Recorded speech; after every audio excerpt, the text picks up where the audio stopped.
Breaking News, media suara demokrasi, mengungkap fakta dan keadilan.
Kegiatan hari ini apa ini Pak Kasintel?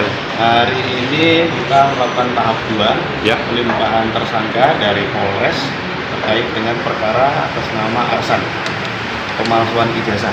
Ya, seperti itu. Untuk motifnya mungkin sedikit diceritakan. Motifnya Motifnya itu menggunakan ijazah palsu untuk mencalonkan sebagai kepala desa. Pasal yang kemungkinan dijerat 266 266 dan 263. ancaman hukumannya Pak bisa disebutkan? Kalau kalau 263 itu 5 tahun, kalau 26 sama 5 tahun juga. Jadi bisa diterapkan dua pasal ini ya? Nanti kita buktikan di persidangan mana yang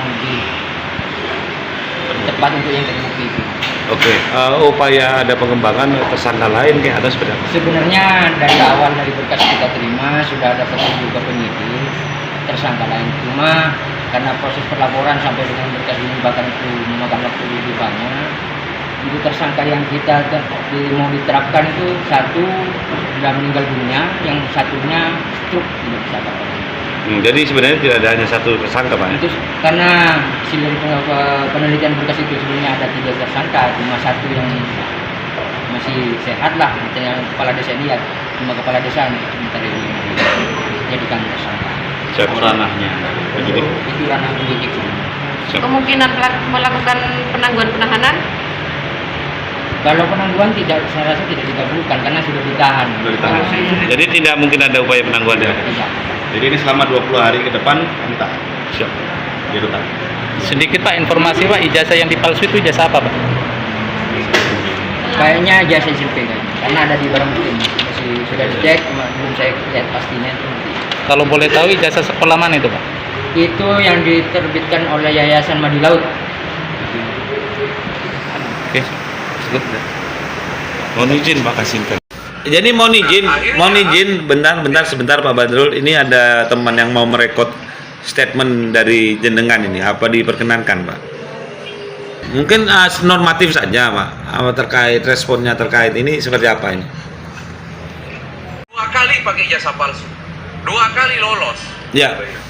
Yang pertama saya apresiasi, walaupun kasus ini terkatung-katung sekian lama, jadi penegakan hukum itu akhirnya tidak kemudian mencerminkan bahwa hukum ini tajam ke bawah, tumpul ke atas, ya.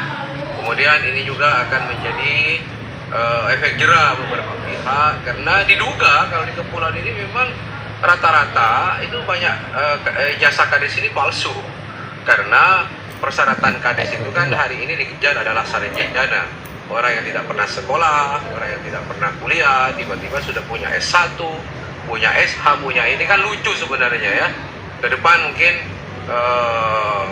teman-teman itu lebih terbuka melaporkan ketika ada kejadian-kejadian seperti kita.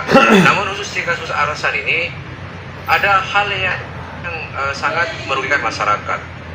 Ketika saudara Arsan ini terlibat ijazah palsu, maka dia terus terang berupaya untuk selalu menutupi kasus ini dengan uang. Dan ketika bicara uang, maka yang jadi korban adalah DD-ADD. Betapa banyak program-program yang ternyata dilaksanakan itu sudah melanggar aturan. Kalau kita bilang korupsi kan harus dibuktikan ya. Imbasnya bisa ke sana gitu Tapi ya. yang jelas masyarakat kemarin sudah ramai juga di media itu. Ya, masyarakat di media itu ramai, jalan nggak dibangun, akhirnya masyarakat yang bangun. Ada juga bantuan RTLH yang ternyata Pak Pungli itu rumahnya dimasukkan tapi nggak dapat bantuan. Bahkan kami dengar itu setiap tahun itu ada upeti Arsan ini ke pihak terkait itu agar kasusnya diamankan seperti itu. Ya, Ini ya. yang terjadi sehingga masyarakat itu selama 2 periode ini merasakan pembangunan di Kangayan itu kalau nihil enggak juga lah, ada lah dikit ya, cuma mungkin lebih banyak yang disalahgunakan itu. Pak Dewan, izin bertanya Pak Dewan, mungkin ada pesan atau harapan apa yang ingin disampaikan kepada publik atau APH terkait penegakan hukum Pak Dewan, khususnya di wilayah Kabupaten Sumeneb? Yang pertama itu tadi saya ucapan terima kasih walaupun sebenarnya kasus ini sudah terlambat untuk penanganannya ya, sehingga menimbulkan banyak pertanyaan dari masyarakat, menghilangkan kepercayaan masyarakat. Itu terus terang saya apresiasi karena ternyata mungkin takdirnya di tanggal ini baru tertahan seperti itu. Yang kedua, bahwa masyarakat terutama masyarakat kepulauan berawal dari kasus Arsan ini, mereka juga sebenarnya pesimis bahwa kasus BSPS, kasus-kasus yang lain itu bisa ditangani dengan baik ya. Rata-rata kasus-kasus yang ada itu hilang, ditelan angin. Kemudian ada saudara kita di Kepulauan kemarin yang melaporkan kasus ke kepolisian itu masalah korupsi Kangayan ini. Kita ini orang lapor gitu loh kan, orang lapor dipersulit lah segala macam lah ya, sampai sekarang nanti kita panggil lah untuk melengkapi berkas lah.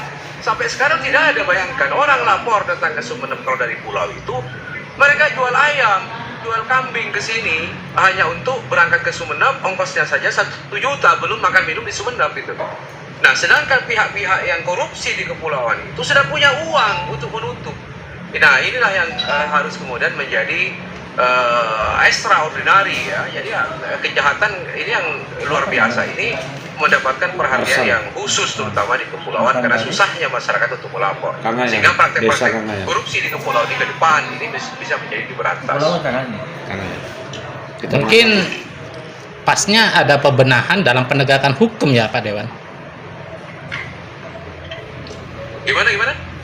Mungkin lebih pasnya untuk di wilayah Kabupaten Sumeneb harus ada pembenahan untuk penegakan hukumnya ya gitu. Oh, kalau itu sudah jelas ya. Sumeneb ini kan biasanya aman-aman saja nih selama ini kan. Kasus besar bisa ditutup, kasus besar menguap ya. Sehingga kami kadang-kadang lapor ke Kejari, bahkan kalau Garda 1 sekarang lapornya udah ke Kejagung.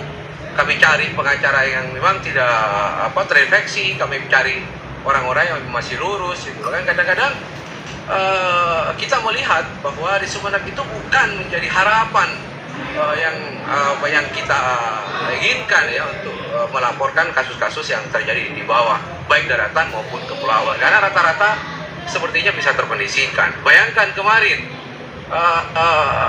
kasus pengeboman, perusakan juga lingkungan itu kayaknya hanya dimintain uang lah, diambil upeti lah. Ini kan repot pada akhirnya kita ini yang peduli terhadap penegakan hukum di kepulauan dan daratan di Kabupaten Sumeneb. Mungkin kira-kira kendala apa hal itu bisa terjadi ya Pak? Saya nggak tahu ya kalau kendalanya, mungkin ditanya ke mereka lah apakah kemudian karena kami orang pulau itu harus mengumpulkan dulu hasil panen sawah ladang kita berikan kepada mereka, atau mungkin saya kurang paham juga lah, mungkin ada pendekar di Sumeneb inilah yang mengamankan, karena saya dengar kalau kasus terkait dengan desa itu ada tim khusus yang mengamankan kan begitu. Kalau kasus terkait dengan ini ada tim yang mengamankan. Ini fakta yang kita semua dengar, namun susah kita buktikan kecuali kemudian penegakan hukum yang benar-benar berpihak terhadap masyarakat yang dirugikan. Oke, terima kasih banyak Pak Dewan atas waktunya. Kita kembali ke Bang Feros.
Telah menonton channel Suara Demokrasi.